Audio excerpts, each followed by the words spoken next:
La Joconde, l'une des œuvres les plus admirées au monde. Son sourire déchaîne les passions et les spéculations. Elle est l'objet d'une protection à la hauteur de sa beauté. Pourtant, elle a bien failli échapper à nos regards et disparaître à cause d'une salle de bain, celle de François Ier. À Fontainebleau, elle était conservée dans l'appartement des bains qui sont destinés tout simplement au plaisir du roi, associé à l'eau, l'équivalent des étuves de l'époque médiévale. Elle a échappé surtout à une destruction, parce que l'appartement des bains, c'est un endroit qui est humide. Ça attaque la toile, ça attaque ce que l'on appelle la couche picturale. Donc on est dans des conditions qui ne sont pas favorables, tout simplement, à la préservation des œuvres d'art.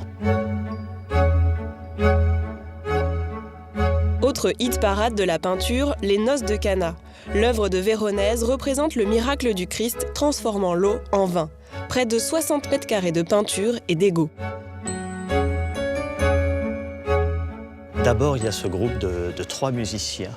Au premier plan, on a l'impression que c'est le petit orchestre qui a été invité pour la noce. En réalité, il s'agit de 3 portraits qui représentent pour l'un Titien, le plus âgé, c'est le plus grand peintre installé à Venise à cette époque-là.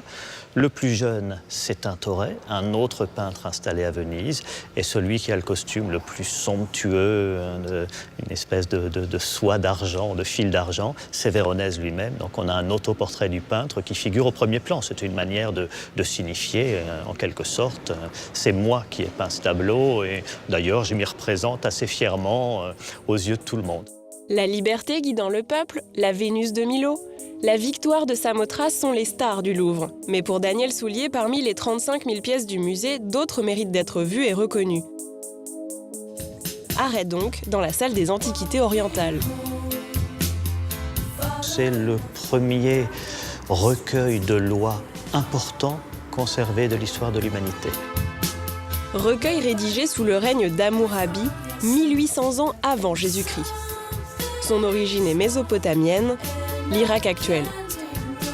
Le corps du monument est couvert de toutes petites colonnes de texte qui nous donnent à chaque fois un exemple et la manière dont Hammurabi a légiféré à partir de telle ou telle situation.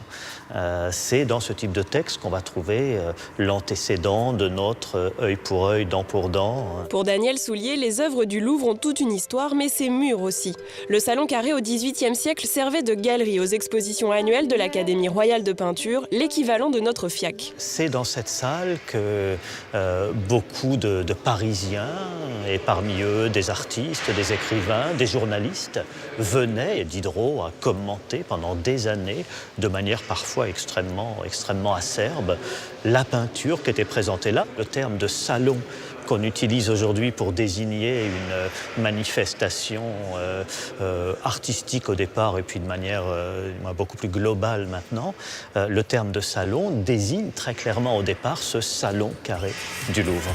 Château fort à sa construction au XIIe siècle, ce symbole guerrier est devenu le haut lieu du raffinement et de l'art, le plus grand musée du monde.